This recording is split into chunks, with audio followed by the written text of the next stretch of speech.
Números 13, nós leremos do 17 até o 20. E durante a ministração nós vamos abordar alguns outros versículos do capítulo 17 e alguns ainda do capítulo número 14.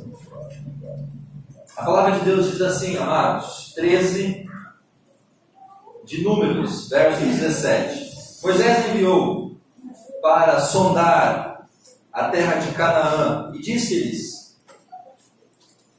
subi pelo Neguebe, atravessai as montanhas.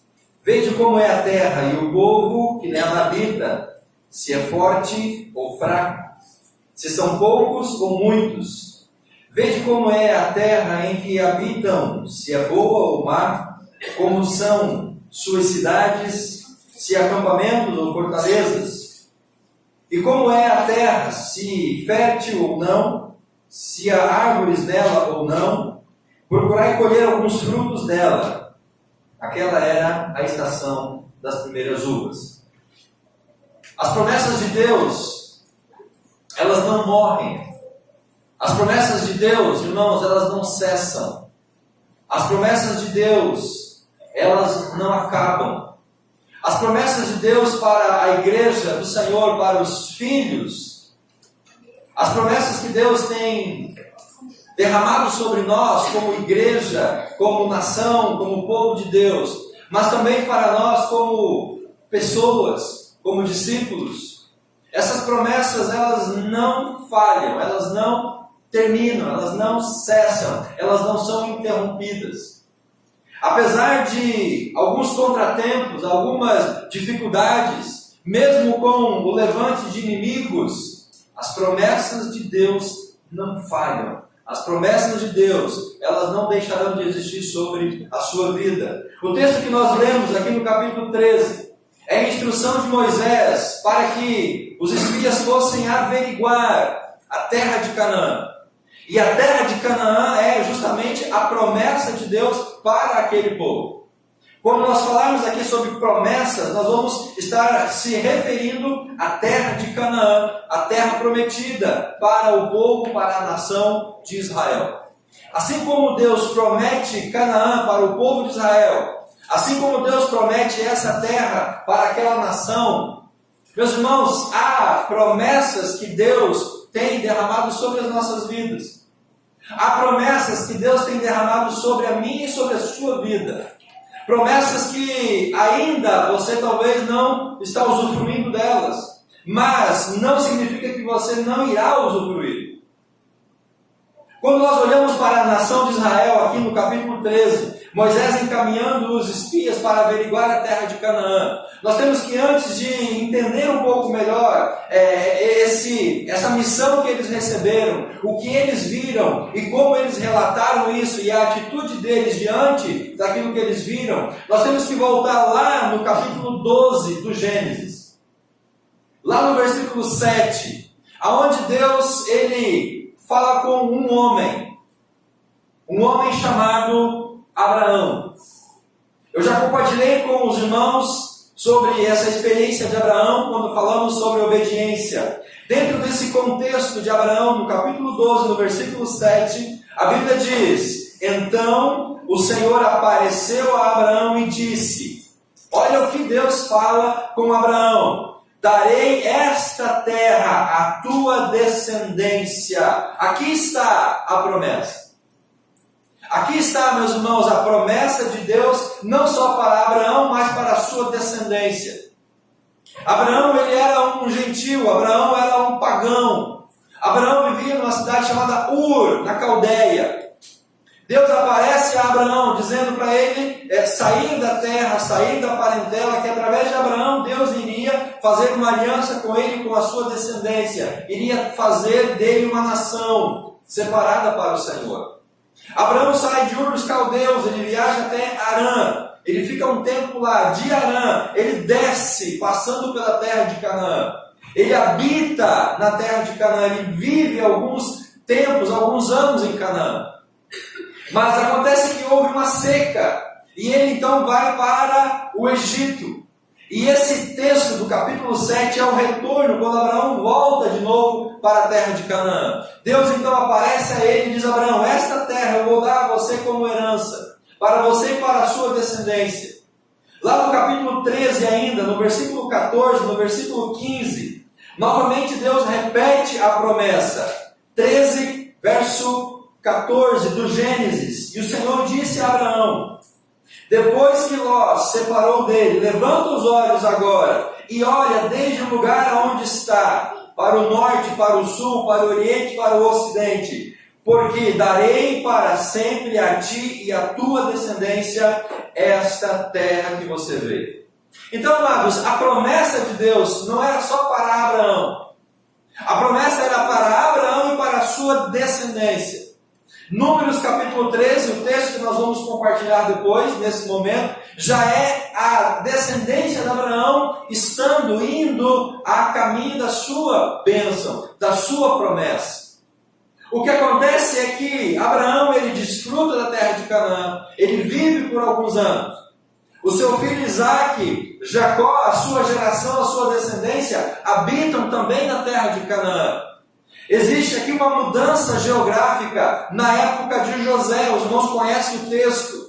Houve uma seca novamente na região de Canaã, o Egito, em toda aquela circunstância. E o Egito havia mantimento porque José estava lá, José havia administrado os 7 anos de colheita. E agora, quando começam então os tempos de fartura, a descendência de Jacó, os seus filhos, os seus netos, as suas noras, eles vão de Canaã, voltam de novo para o Egito, por conta daquela seca, por conta daquela fome.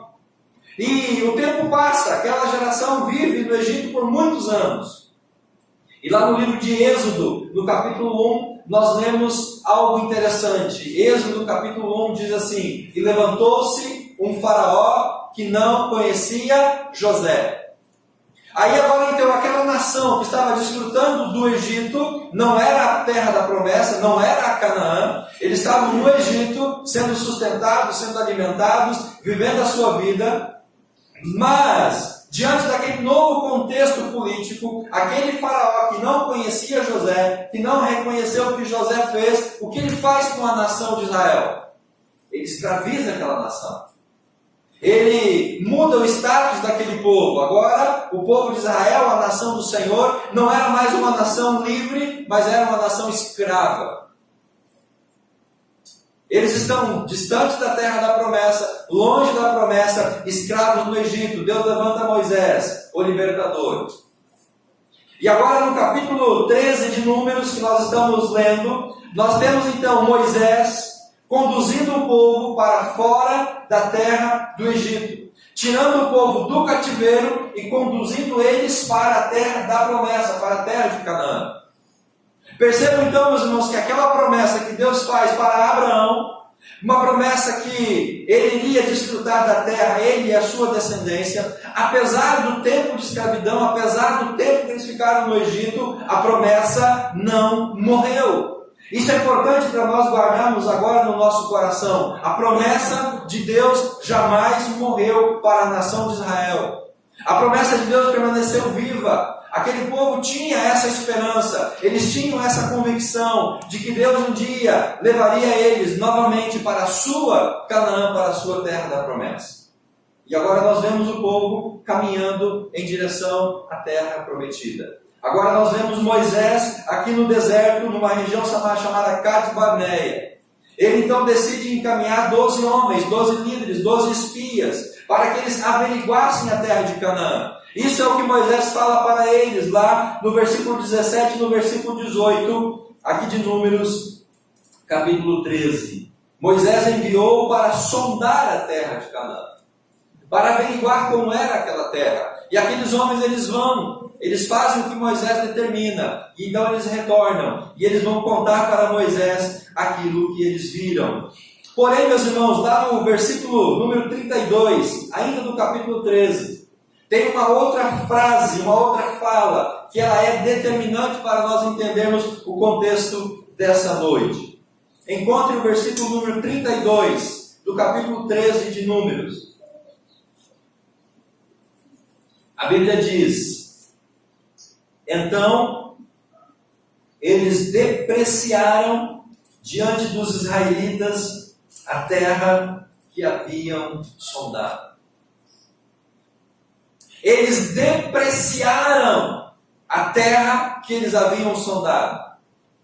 Eles menosprezaram a promessa. Eles viram defeito na promessa. Eles viram dificuldade na promessa. Eles viram barreiras na promessa. Eles não olharam a promessa como algo bom, agradável, como algo que pudesse de fato satisfazê-los. Mas eles começaram então a depreciar a promessa do Senhor.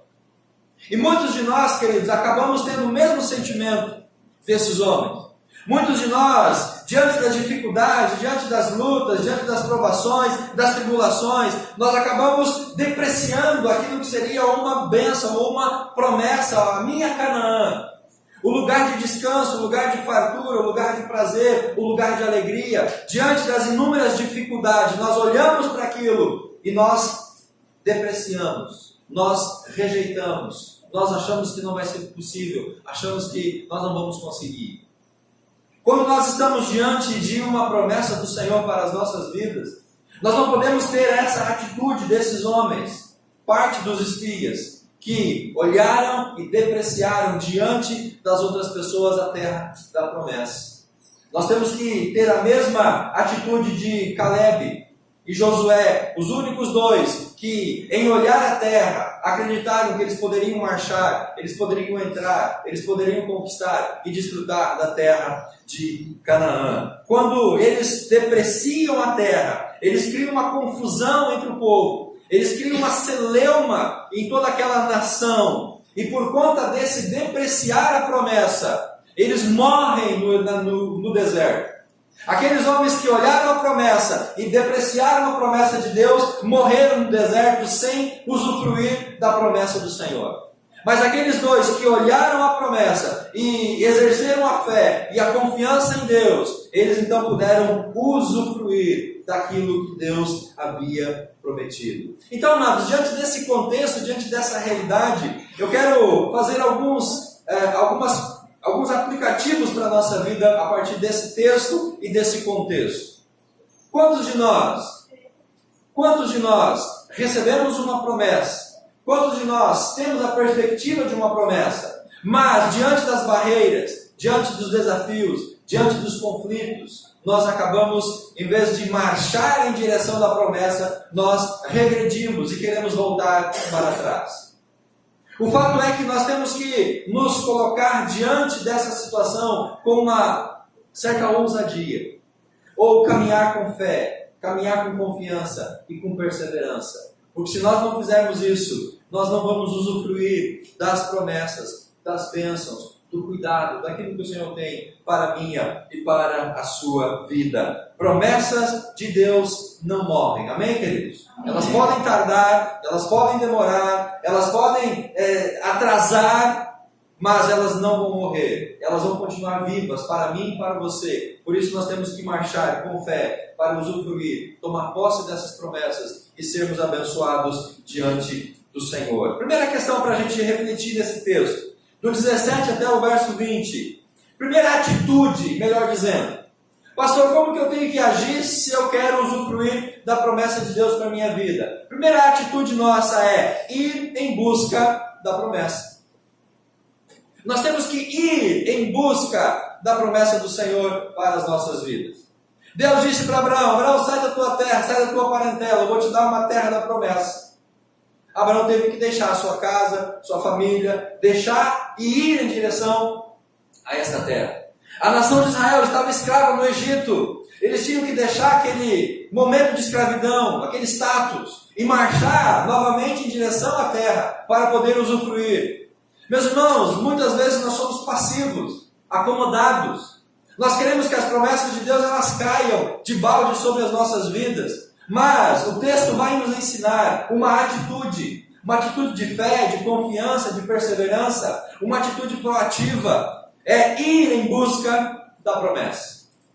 Se você ficar parado, se você ficar sentado, se você ficar esperando, lamuriando, lamentando, apenas olhando as dificuldades e não ir em busca, a promessa não vai se concretizar sobre a sua vida. Talvez eu possa ilustrar isso, com uma pessoa que é solteira e gostaria de namorar e se casar. Se você não ir em busca da bênção, a bênção não vai vir até você. Se você quer namorar, se você quer casar, você precisa ir em busca da sua promessa.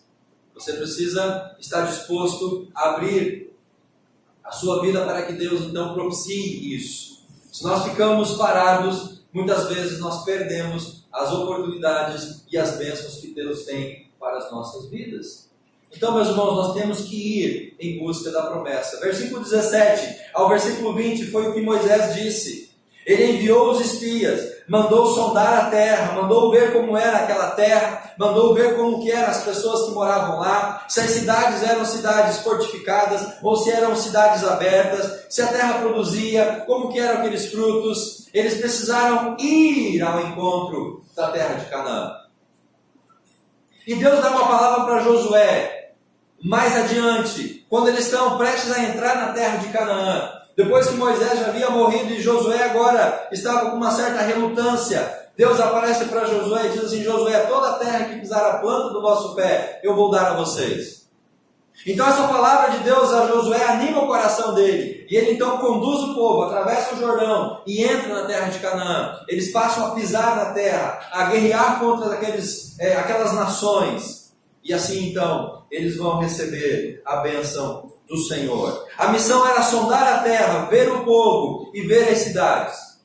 Ver se a terra era fértil. E de fato eles relatam isso, a terra é fértil, a terra manda leite e mel, é uma terra abençoada. E assim é, meus irmãos, a promessa de Deus para nós.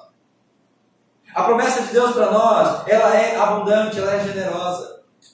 As promessas de Deus para nós, elas são cheias de graça, cheias de bênção. Aqueles homens, eles voltam dizendo que a terra era uma terra boa, era uma terra fértil, uma terra abundante. Lá no versículo número 23, o texto fala que eles trouxeram um cacho de uvas. E pensa num cacho de uvas, que foi carregado por 2 homens. Um único cacho que 2 homens trouxeram numa vara, trouxeram também romãs e figos. Era uma terra abençoada, era uma terra fértil, era uma terra abundante. E assim são, amados, a promessa do Senhor para nós. Mas eles viram também um povo numeroso. Eles relataram para Moisés dizendo: olha, o povo é numeroso. As cidades são fortificadas. Nós vimos lá os gigantes. A terra é abençoada, mas existem lá barreiras. Existem inimigos, existem adversários. E qual que é o problema, meus irmãos, desse relatório? Qual é o problema dessa averiguação que eles fizeram? O problema não é o que eles encontraram lá. O problema não é os gigantes que habitavam lá. O problema não eram as cidades fortificadas que estavam lá. O problema não eram as nações que moravam nas montanhas, nos vales e na beira do mar. O problema era a atitude com a qual eles retornaram. O problema era a maneira com que eles viram a terra e a maneira com que eles se sentiram diante daquilo que eles viram. Porque o texto vai dizer mais adiante no capítulo 13 ainda, lá no verso 33, que eles se sentiram como gafanhotos diante daqueles homens. Então percebamos, queridos, que a questão aqui não é o que eles viram, mas é como eles viram. A atitude deles. A maneira com que eles se colocaram diante daquela realidade. E nesse contexto, o que eu posso dizer é que faltou fé para aqueles homens. Faltou fé, queridos. Faltou confiança. Faltou dependência de Deus. Faltou acreditar, faltou ousadia, faltou discernimento. Eles veem uma terra que manda leite e mel, uma terra farta, uma terra abundante, mas eles dão mais a atenção nos problemas, nos perigos, nos inimigos, nos adversários. A maneira com que eles se enxergaram, faltou a eles fé, faltou confiar um pouco mais, faltou eles crer no poder e na autoridade do Senhor. Quando falta fé, a gente diz, não vai dar. Quando falta fé, nós dizemos, não tem jeito, não vai mudar, não vai transformar, eu vou viver assim, não tem mais esperança, não tem mais expectativa. Foi isso que aqueles homens, eles estavam dizendo, olha, verso 31, não conseguiremos subir contra aquele povo, porque ele é mais forte do que nós. Nós somos gafanhotos, nós vamos ser massacrados, nós vamos morrer, nós não vamos entrar. Irmãos, quando falta fé, nós não olhamos para as possibilidades, o poder e a autoridade de Deus. Quando falta fé, nós não olhamos nem as nossas virtudes, nem os nossos valores. Quando falta fé, simplesmente a gente foca a dificuldade e nós tiramos o foco da promessa e da bênção do Senhor. Quando falta fé, nós decidimos regressar e voltar. Aqueles homens, ao relatar isso e dizer, olha, não tem jeito, eles estavam dizendo nas entrelinhas, galera, melhor nós voltarmos para o Egito. Nós estamos aqui no meio do caminho, Cades Barneia, se nós avançarmos, nós vamos para Canaã, mas o negócio lá é difícil, então vamos voltar para o Egito, vamos nos conformar com a escravidão, vamos nos conformar com a nossa vida dura de amassar tijolo, fazer barro, ou amassar barro e fazer tijolos. Não vamos avançar, vamos regredir, vamos retornar. Amados, quando falta fé, nós temos essa atitude errônea. Nós decidimos regressar em lugar de nós avançarmos. Capítulo 14, verso 3 e verso 4. Porque o Senhor nos trouxe a esta terra para cairmos à espada. Nossas mulheres, nossas crianças serão capturadas. Não seria melhor voltar para o Egito? E diziam uns aos outros, escolhamos um chefe e voltamos para o Egito. Quando falta fé, quando falta confiança, quando nós perdemos, irmãos, a perspectiva da promessa do Senhor, nós nos animamos, nós nos entregamos, nós nos abatemos. E aí para nós, aparece que a única solução é vamos voltar. Vamos voltar para o velho homem, vamos voltar para a velha vida, vamos voltar para o pecado, vamos voltar para o mundo, porque a vida de santidade, o caminho de retidão, está muito difícil. Mas não é isso que Deus quer para nós, não é isso que Deus quer para as nossas vidas. Nós temos que crer na promessa do Senhor, nós temos que valorizar aquilo que o Senhor tem dado para nós. Quando falta fé, nós fazemos como eles fizeram. Eles depreciaram a promessa do Senhor, no verso número 32. Rejeitam a promessa, ignoram a promessa. Quando falta fé e falta confiança, meus irmãos, nós desistimos dos nossos sonhos, desistimos das nossas promessas. Quando falta fé e falta esperança e confiança na promessa do Senhor, para nós é melhor ou morrer no deserto ou voltar para o Egito da nossa vida espiritual, da nossa jornada com Deus. Nós temos que avançar, nós temos que ir em busca das promessas que Deus tem para nós. Nós temos que deixar a fé conduzir as nossas ações. Amados, deixemos a fé conduzir as nossas ações, a fé conduzir a nossa vida, a fé nos impulsionar, não a circunstância. Quando você olha para a circunstância, quando você se coloca diante da circunstância e foca a circunstância, você perde o foco, o olhar do Senhor e você perde a esperança. Então, diante de toda essa situação que você está vivendo, não olhe a circunstância, não foque o problema, não foque a dificuldade, não olhe para essas coisas. Mas lembre da promessa que Deus te deu, olhe para o Senhor, foque os olhos nele e siga em frente. Porque é essa atitude que nós temos que ter, uma atitude otimista, uma atitude de fé, de confiança, que Deus ele vai vencer por nós os gigantes. Ele vai derrubar os nossos adversários, ele vai romper com as muralhas, e nós vamos entrar na terra e vamos usufruir das promessas de Deus para as nossas vidas. Segundo lugar, não perca de vista a promessa. Não perca de vista a promessa. Verso 27. até o verso 30. E prestando contas a Moisés, disseram: fomos à terra na qual nos enviaste. Ela de fato dá leite e mel, e esse é o seu fruto. Contudo, o povo que habita nessa terra é poderoso. As cidades são fortificadas e muito grandes. Vimos também ali os descendentes de Anak. Os amalequitas habitam a terra do Neguebe, os heteus, os jebuseus, os amorreus habitam nas montanhas, e os cananeus habitam junto ao mar, ao longo do rio Jordão. Então Calebe fez o povo calar-se diante de Moisés e disse: olha que Moisés escuta dos lábios de Calebe: temos de subir e nos apoderar dela, pois com certeza conseguiremos prevalecer contra ela. Mas os homens que haviam subido com ele disseram: não conseguiremos subir contra aquele povo, porque ele é mais forte do que nós. Meus irmãos, não percamos de vista a promessa. Essa atitude é o que faz nós ou avançarmos ou regredirmos. Qual foi o foco de Calebe?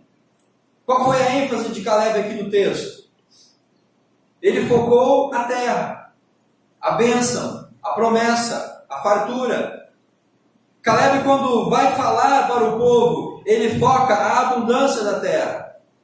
Os outros focaram o quê? O tamanho dos inimigos, o número dos adversários, os inúmeros problemas.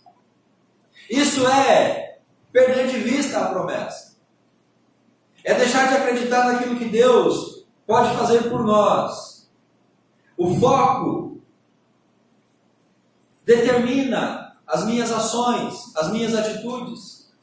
A ênfase da minha fé, da minha vida, determina aquilo que eu vou fazer ou aquilo que eu vou deixar de fazer. Quando eu ajo com fé, eu digo: vamos avançar, vamos vencer, vamos passar por isso, vamos dar a volta por cima, as coisas vão mudar, Deus vai agir, vai haver transformação, vai haver mudança.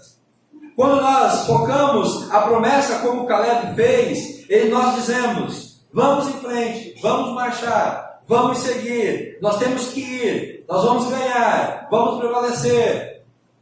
É uma questão de foco, é uma questão de não perder de vista aquilo que o Senhor tem para as nossas vidas. Calebe sabia dos problemas, Calebe sabia das dificuldades, ele viu o que os outros viram, os mesmos gigantes, as mesmas cidades, as mesmas barreiras. Calebe não estava sendo aqui imprudente ou tolo, ele tinha plena convicção dos perigos, mas ele agiu baseado na fé e na confiança. Capítulo 14 ainda, no verso 7 até o verso 9. E falaram a toda a comunidade dos israelitas: a terra por onde passamos para conhecê-la é extraordinária. A terra é extraordinária. Verso 8. Se o Senhor se agradar de nós, então nos estabelecerá nesta terra e dará para nós a terra que dá leite e mel. Essa é a palavra de Calebe, a palavra de fé. E no verso 9 ele diz: apenas não sejamos rebeldes contra o Senhor, e não temais o povo desta terra, pois será comido por nós como pão. Eles estão sem defesa, e o Senhor está conosco. Não os temais. É isso, meus irmãos, que significa não perder o foco da promessa, não tirar os olhos da promessa, não perder a fé no Senhor. Ou você foca o problema, a dificuldade, ou você foca aquilo que Deus tem para a minha e para a sua vida. A questão é o foco. Não considerar a ação do Senhor é perder de vista a promessa. Eu não tenho dúvida de que você sozinho vai ter dificuldade. Não tenho dúvida de que você sozinho não vai vencer, que você sozinho não vai chegar, não vai alcançar. Mas a questão não é se eu sozinho, porque nós não estamos sozinhos, você não está sozinho. A visão de Calebe era uma visão de que Deus estaria presente com eles. Quando os outros homens dão um relatório pessimista, talvez para eles era uma perspectiva mais humana. Nós não vamos conseguir, nós somos fracos, nós somos pequenos. Mas Caleb, ele olha não para a fraqueza dele, mas ele olha para o tamanho e a força do Senhor. E ele então diz, vamos avançar, vamos em frente, porque Deus está conosco. Precisamos agir com fé diante dos gigantes. E essa atitude de fé é o que vai nos fazer, irmãos, usufruir das promessas que Deus tem para as nossas vidas. É não perder de foco a promessa. E para não perder a promessa de foco, nós temos que marchar com fé e com confiança no Senhor. E a última atitude nossa é lutar pela promessa. É batalhar pela promessa, meus irmãos. Aquele povo recebeu a terra como herança. Deus deu aquela terra para eles. Mas aquela terra não estava desabitada. Aquela terra não estava abandonada. Lá habitavam nações, povos. Eles falam sobre isso. A terra era tomada, as montanhas, os vales, a orla, o mar, tudo estava cheio de gente. As pessoas moravam lá. Mas Deus deu para eles aquela terra. E agora então eles tinham que fazer o quê? Lutar por aquela terra. Tanto é que quando Caleb conduz o povo, Josué e Caleb, eles fazem exatamente isso. Eles levam o povo a guerrear contra aquelas nações para tomar posse daquelas terras. E eles tiveram então que agir, lutando, batalhando para ter a terra que Deus havia dado para eles. As promessas que Deus ele derrama sobre as nossas vidas, elas precisam também, elas exigem de nós a disposição de lutar. E essa luta nem sempre é uma luta física, é um embate corporal, é uma luta com armas humanas, mas é uma luta numa esfera espiritual. É uma luta que nós temos que lutar espiritualmente. A promessa que Deus tem para a sua vida é uma promessa que você precisa ir em busca dela, lutar por ela espiritualmente, para que você usufrua dessa promessa. Aquilo que nós enfatizamos determina o usufruir ou não usufruir da nossa promessa. Não são os problemas que nos fazem perecer. Não são as dificuldades que nos fazem perecer. Não são o tamanho dos inimigos que fazem nós perecer. O tamanho dos problemas, o tamanho das lutas que nós enfrentamos, a quantidade de problemas que nós temos. Não são essas coisas que determinam o nosso fracasso, mas como nós encaramos essas circunstâncias. É a maneira com que eu me coloco diante daquilo que está na minha vida, que vai determinar se eu serei vencedor ou se eu não serei vencedor. A maneira com que eu encaro os problemas vão determinar o meu sucesso ou o meu fracasso. A nossa reação vai determinar os resultados. A maneira com que eu reajo diante da circunstância determina se eu vou vencer ou se eu vou ser vencido. Está em nós, meus irmãos. Está nas nossas mãos, na nossa atitude. Está no nosso agir, no nosso comportamento. Usufruir das bênçãos que o Senhor tem para as nossas vidas. A falta de fé mata as promessas do Senhor. A falta de confiança e de dependência matam as promessas que Deus tem para nós. Deixar de crer, deixar de acreditar, nos levam a não usufruir dessas promessas. Uma vida com Deus vai fortalecer a nossa fé e vai nos conduzir à vitória. Deus tem promessas para a minha e para a sua vida. Amém? Amém. Talvez você esteja no meio do caminho para alcançar essas promessas. Pastor, mas o que são essas promessas? Eu creio que Deus tem promessas para mim e para você no sentido de que nós possamos ter, desfrutar de paz dentro do nosso lar. Essa é uma promessa de Deus para nós. E quantos lares vivem em pé de guerra? Quantas famílias estão vivendo batalhas, se enfrentando, se engalfinhando? Quantas famílias não estão usufruindo de um lar de um lar aconchegante, um lar de paz, um lar de prazer. Quantas pessoas, quando lembram que tem que voltar para casa, esse voltar para casa é aflição, é dor, porque sabe o que vai encontrar em casa. Sabe que vai encontrar uma família desestruturada, um lar desestruturado. Mas eu creio, meus irmãos, que uma família estruturada, uma família em paz, com bons relacionamentos, com uma vida tranquila, é uma promessa de Deus, sim, para nós. A promessa de uma restauração, de uma transformação, é isso que Deus tem para nós como seus filhos. Mas talvez nós, ou alguns de nós, não estamos usufruindo dessa promessa de um lar, de uma casa, de uma família. E aí, como nós vamos agir diante dessas circunstâncias?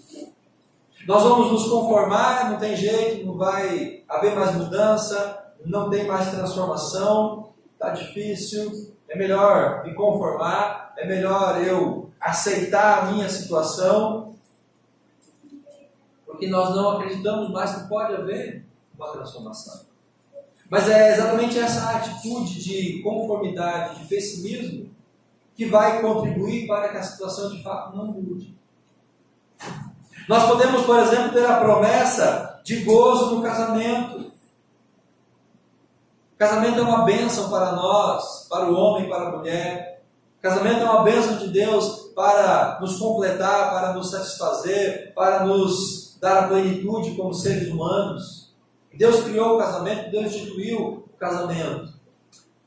E parece, meus irmãos, que dia após dia os casamentos não são uma terra da promessa, uma terra de Canaã, mas um Egito, uma escravidão, dor, lágrimas, tristezas, choro. Parece que nos dias de hoje, até mesmo para nós cristãos, filhos de Deus, desenvolver um relacionamento conjugal saudável é uma tarefa árdua, uma tarefa difícil. Você que é casado sabe muito bem disso. O quanto você tem que lutar, o quanto você tem que fazer, o quanto você tem que... aquela ginástica diária, aquela atitude, aquele comportamento. Para ter uma vida conjugal feliz, para ter prazer de chegar em casa, estar na presença do cônjuge. Vocês que são jovens, casem, vale a pena casar, viu, galera? Não tenho medo não, o casamento é bênção, é bom, é maravilha. Tem as dificuldades, tem os espinhos, mas é bênção de Deus. Então, incentivo vocês, cresçam, estudem, se formem na faculdade, tenham um bom emprego depois que casem. Tá bom? Vai ser bênção para vocês. Irmãos, quando a gente olha para essa situação conjugal, a gente vê que tem muitos casais que estão se despertando. Casais que não vivem a paz, a satisfação, o companheirismo. É mais um pé de guerra, é sempre aquela situação de confusão, de briga, de discórdia. Quando nós olhamos para o nosso sucesso profissional, é uma promessa de Deus para nós. Um bom emprego, um bom salário, uma vida tranquila, conseguir manter as nossas despesas, cumprir os nossos compromissos, dar alguns momentos de alegria, de prazer para os nossos filhos, poder sair com eles, fazer algo diferente. Mas para muitas pessoas, essa questão profissional, isso é uma questão de enfado, de dor. É sempre dificuldade, é sempre problema, é sempre dívidas, e assim as coisas vão andando, e parece que não há esse gozo. Parece que essa terra de Canaã, essa terra que é farta dentro da questão profissional, é difícil para nós. E o que falar da comunhão com Deus como uma promessa para a nossa vida? Quantas pessoas não têm uma vida de comunhão com Deus? Não têm uma vida de intimidade, de relacionamento, não usufrui das bênçãos que emanam de uma relação próxima, íntima com o Senhor. O fato é, queridos, que nós vamos chegar em algum momento na nossa Cades Barneia, ou seja, no nosso lugar de decisão.